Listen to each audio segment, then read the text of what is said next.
A big announcement of some big travel as concerts come roaring back as we see the light at the end of the pandemic entertainment tunnel. Today on the Music Universe podcast. Oh, I have been so excited to do this episode. We have no guests. We're just going to talk. I'm so excited about this. How are you, buddy? I'm great. How about you, man? I'm ready to fiesta. Look at me. Yeah, I know your shirt's pretty loud today. Well, this is a shirt that I bought in Las Vegas 2 weeks ago, which if anybody could see through our background, it has Las Vegas. I think it's time. I think we can officially make the announcement that...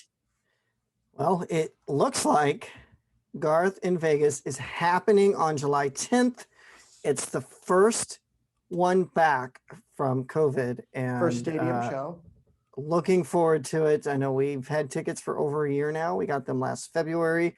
Obviously, with everything going on, they were pushed back. So we're super excited. I'm no longer going to be a Vegas virgin and no comment beyond that.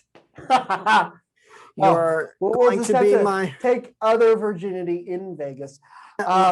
You're going to be my tour guide, and I couldn't be more excited. I've been looking forward to it, and I'll tell you, I really had no desire to go to Vegas myself until the last few years when everybody's just been talking about it. I've been on the West Coast for 12 years now and still never made it, but Garth in Vegas is going to be awesome, and it's going to be great, and I'm super excited for what we have in store. Oh, I'm really, really excited too. It's going to be awesome. You know, Vegas is a second home to me. I actually went out there on some business 2 weeks ago. I know that place, especially the Strip, like the back of my hand. Ooh, there's a blemish I never saw before. Anyway, bad joke. Anyway, no, I'm really, really excited about it. I noticed, and you were a guest on my political talk show, Fair Questions, this week. If that's not up yet, it will be up. Talk a little bit more about that. Don't want to get too political here, but I noticed there that the masks weren't really being enforced. They're supposed to go to 100% in June, and then once they meet certain vaccination thresholds, they will go to maskless per the guidance. So we'll see where we're at in July, but we're trending towards more people, not less. So that's why we think that July is going to happen.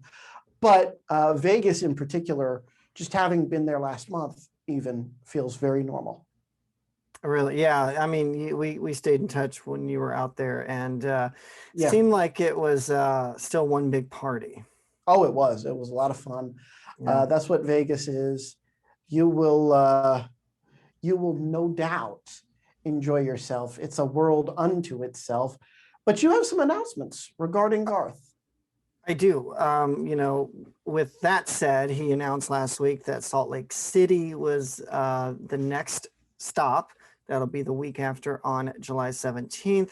Tickets went on sale this morning as we're recording this, and they sold out within 30 minutes. That's over 50,000 tickets to Rice-Eccles Stadium on the University of Utah, and they are gone. Like I actually jumped in the queue twice just to kind of see what it was like. 2,000 people ahead of me, 5 minutes into it. And before I got the announcement that it was sold out, still another 2,000 plus people 40 minutes into it, which obviously they were gone by then. But that set the record for Ticketmaster's fastest selling stadium in U.S. history. Well, people want to get out. They're ready to get back to life. They're ready to get back to... So I bet you people that ordinarily wouldn't travel to Salt Lake are going. People on the West Coast, people... Well, we talked about it, but just a little too back-to-back for me at least. And I'll tell you, I actually did call the stadium before the sold out announcement because, you know, I had received word that over 50,000 tickets were sold. And I looked up the stadium's capacity, which is just shy of 46,000 for games. So you're talking about a stadium tour. So the stage is in the round and somewhat in the round because it's not physically in the center, but it's closer. You know, you could still put people all around it. So you're probably looking at another 5,000 to 6,000 people or so that can fit on the field, I guess.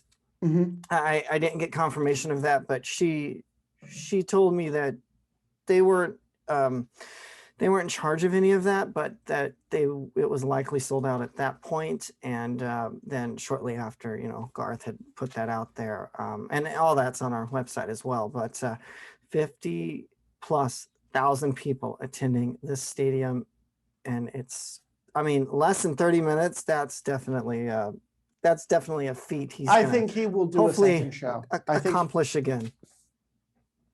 I think he will do a second show. I think there is a need, a pent-up need, and he does it when it's that big. I know that the stadium tour, as much as he plays it up as being like going bigger, because I know he used to think that, touring like the arena, he didn't want to do that again. I think what he meant is he didn't want to do multiple nights in the same city. It just wears you out to do multiple nights in the same city. But when you have probably a whole other show's worth in the queue, because it's been over a year since people have been able to see headline acts, I think it warrants a second show. And I know he can do it. Oh, he could do it, but they didn't announce it as of this recording. And I don't know that they're planning to, only because then July 23rd, so not even a week later, he's playing a sold out Cheyenne Frontier Days.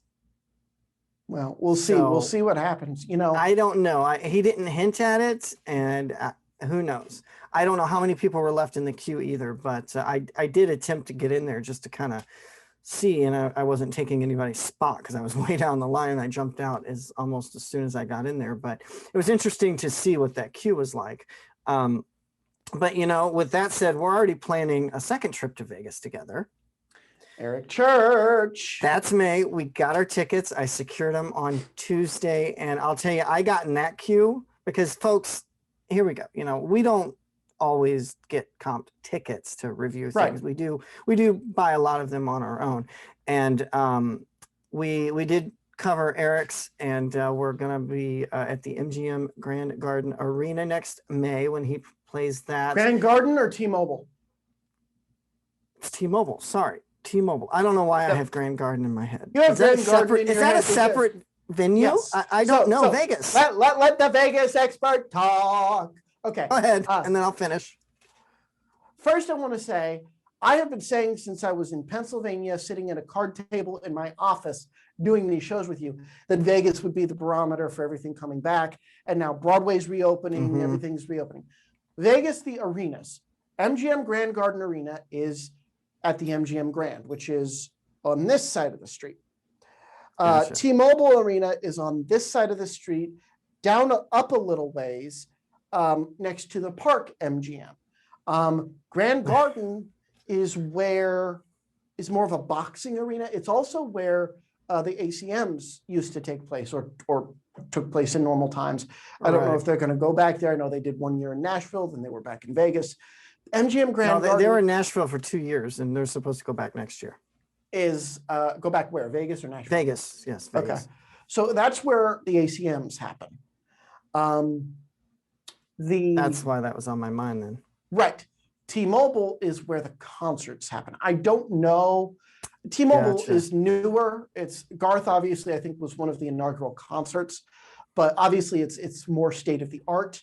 But Grand Garden is still a thing. And then there's the arena at Mandalay Bay, which is where the New Kids on the Block tour was. And the reason I know this is because my parents went to see New Kids on the Block in Las Vegas.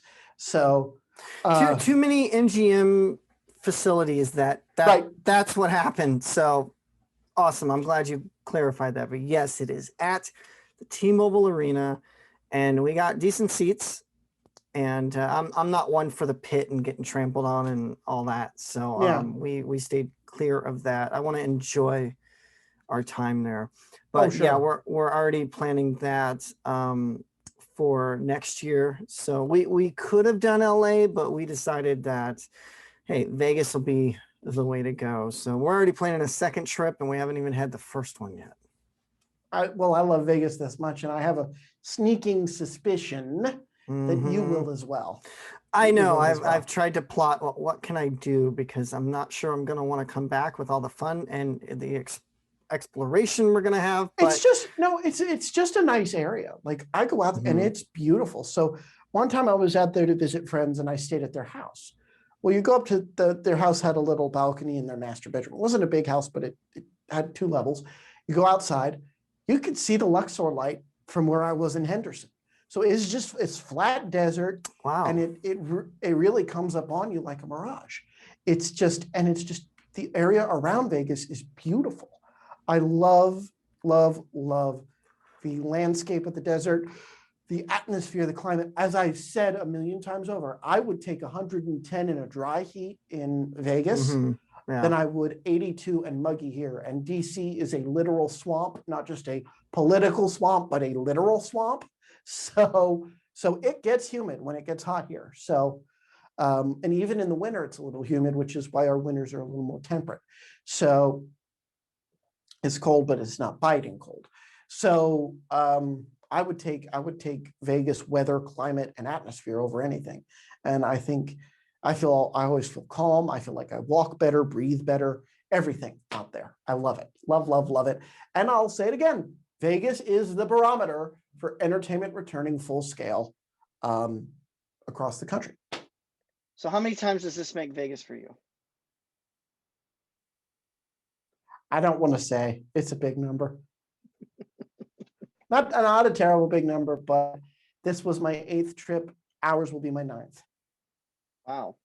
And then who knows how many times between now and next May, right? Well, let's just say I make good money and I like to travel. So That you do. that's exactly right. I love Vegas. I love it. You know, and one of my favorite things about Vegas, which I will make sure you experience, is that it is like one of the top culinary destinations in the world, because all the top chefs from around the world have restaurants or stands or are a part of the cuisine of hotel room service even. So it's come hungry. Oh, Come hungry. you know, I love food, but my problem is when I sit down to eat, I don't tend to eat what I feel is enough for the price that they charge. So be prepared to have a refrigerator full of takeout boxes that I'll be bringing back. That's about all my stomach can handle. Oh my gosh, I wouldn't expect anything less. But you know, I'll tell you, it's looking great across the board for shows in general, because Indeed. This morning, as we're recording this on Thursday, it was announced that San Diego's Petco Park is bringing back in-person concerts, and it might even be the first stadium concerts to have happened since the pandemic began 14 months ago. But I'll tell you who it is, and it's Memorial Day weekend, so it's coming right up. It's the Beach Boys with John Stamos and Mark McGrath, and then the next night is Ziggy Marley. Now, it's cool. at a reduced capacity because they are going by MLB guidelines, I guess, and I believe about 6,000 per day.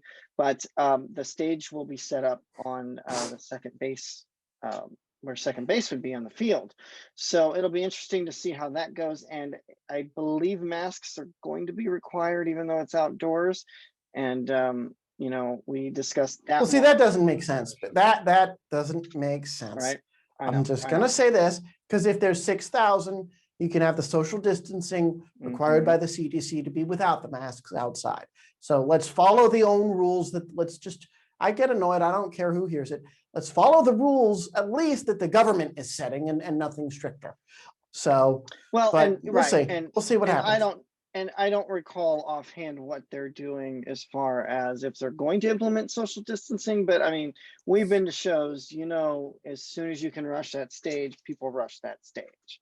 Exactly. Now, obviously, we're in a different environment, so we'll have to see how that plays, but that's happening Memorial Day. And I'll tell you something else that shows very prominent with things returning is, I don't know if you're familiar with Travis Scott, the rapper, but he hosts Astral World every year for the last, well, this will be the 3rd year in Houston, and it's been expanded to 2 days. Well, pre-sales sold out in under an hour for this year, and they don't even have a full lineup announced. It's just That's a him half hour. headlining. People are hungry. People want to get out. Mhm. It's great. Right. I don't know how much of it is the artist versus the opportunity to get out. Right. Same with Garth. I love Garth. Under 30 minutes for a stadium show. He wasn't doing that. I mean, he was selling out, but he wasn't doing it Right. that quickly before the about an hour. pandemic hit. So, right. Yeah. So people went out and they're going to crash these systems. It'll be really interesting to see. Yeah. And I was reading, a lot of people had good seats for Garth, and then system error happened. They got kicked out and had to start over. And actually, I had that with Eric.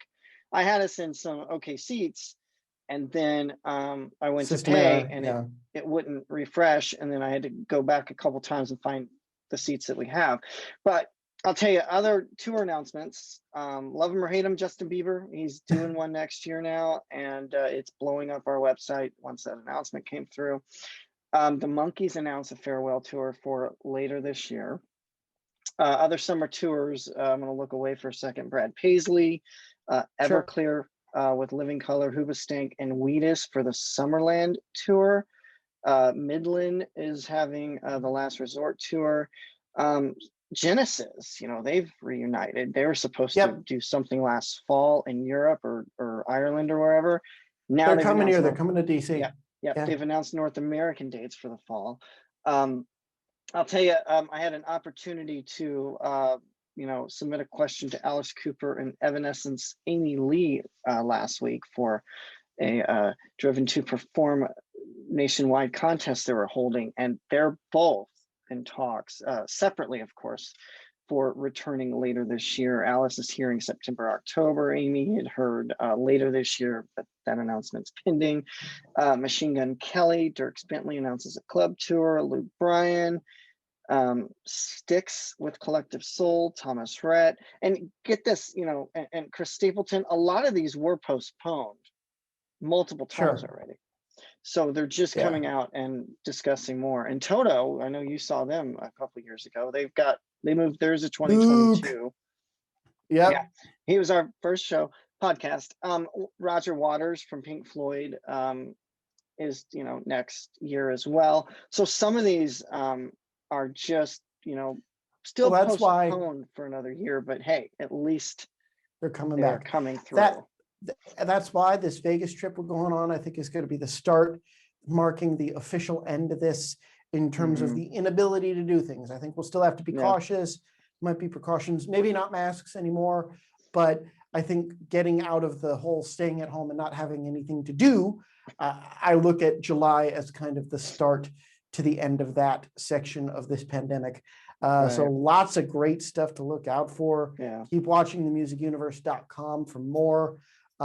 This has been fun, buddy. I really enjoyed talking to you about the experience in Vegas and these tours. I'm looking forward to the trip, of course, and whatever else may come. I know I've got tickets for Luke Combs in Bakersfield for now October of this year. It was last year. And I don't know what else you've got lined up, but we'll be sure to share all that information with you all. And we're just excited. I mean, it's finally coming back. And, I thought California would be one of the last states to see this kind of stuff. But if you follow any political stuff, and you can do that elsewhere, you'll know why it's all opening back up. But hey, I'm glad we get to finally attend shows again. It's going to be fun. It's going to be busy. People are craving it. And, we're going to follow whatever they suggest too. So if if we are indoors and they suggest masks, even though we're both fully vaccinated, we will follow that. We're not rebels in that case. I'm rebels in other ways. I scoop people on news all the time, but we're going to follow the CDC guidelines, of course. So absolutely. Well, for the Music Universe podcast, I'm Matt. And I'm Buddy. Be sure to keep checking out themusicuniverse.com for the latest news and reviews and more. Also, tmupod.com can get you a direct link to all of our distributors. And be sure to follow us all on social media as well for lives and more of the video episodes. And wait till you see who else we have coming, hopefully soon too, as we keep working on new guests. So we thank you for listening and subscribing. Take care.